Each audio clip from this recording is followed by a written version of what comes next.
Our next writer and reader shows that really there's no limit to what you can write about. Her 8th novel is 40 Rules of Love, which clearly explains where I've been going wrong because I only thought there were 4. She's a political scientist and she writes in both English and Turkish.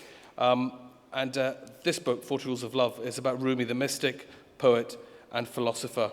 It gives me great pleasure to introduce Elif Shafak, ladies and gentlemen.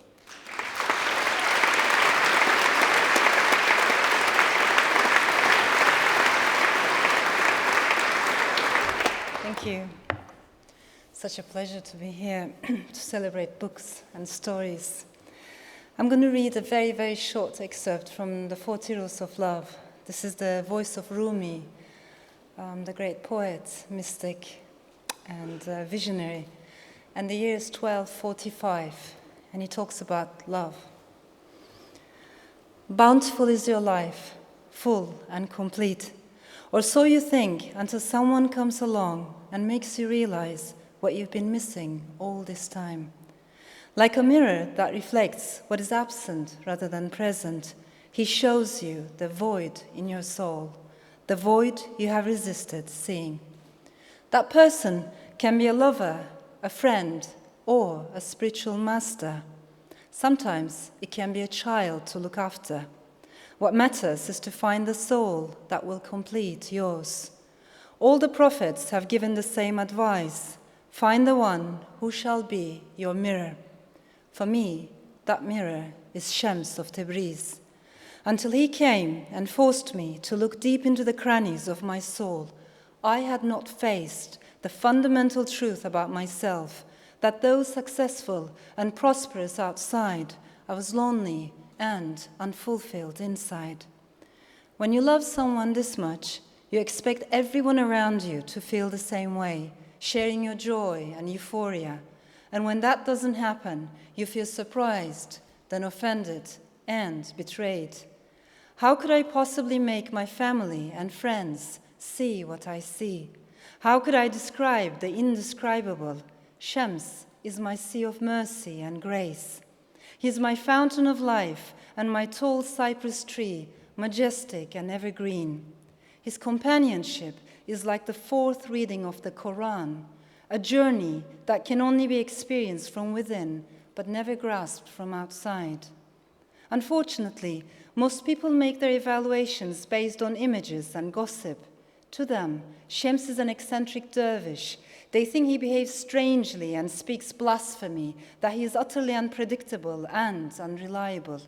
To me, however, he is the epitome of love that moves the whole universe, at times retreating into the background and holding every piece together, at times exploding in bursts.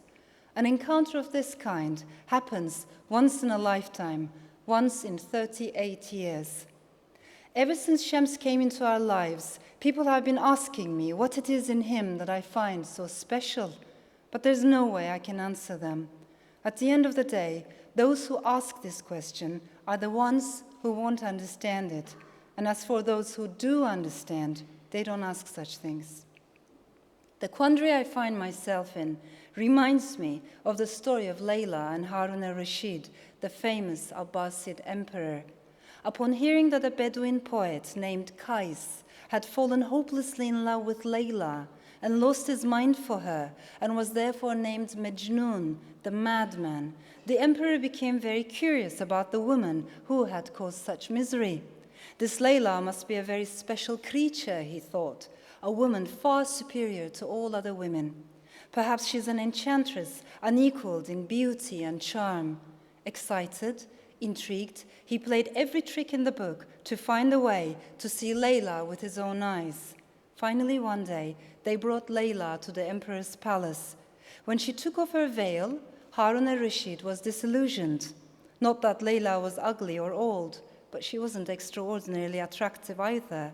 She was a human being with ordinary human needs and several flaws, a simple woman like countless others. The emperor did not hide his disappointment. Are you the one Majnun has been crazy about? Why? You look so ordinary. What is so special about you? Layla broke into a smile. Yes, I am Layla, she said. But you see, you are not Mejnun.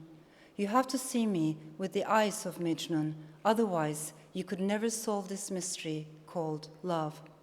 How can I explain the same mystery to my family, friends, or students? How can I make them understand that for them to grasp what is so special about Shams of Tabriz, they have to start looking at him with the eyes of Mejnun? Thank you.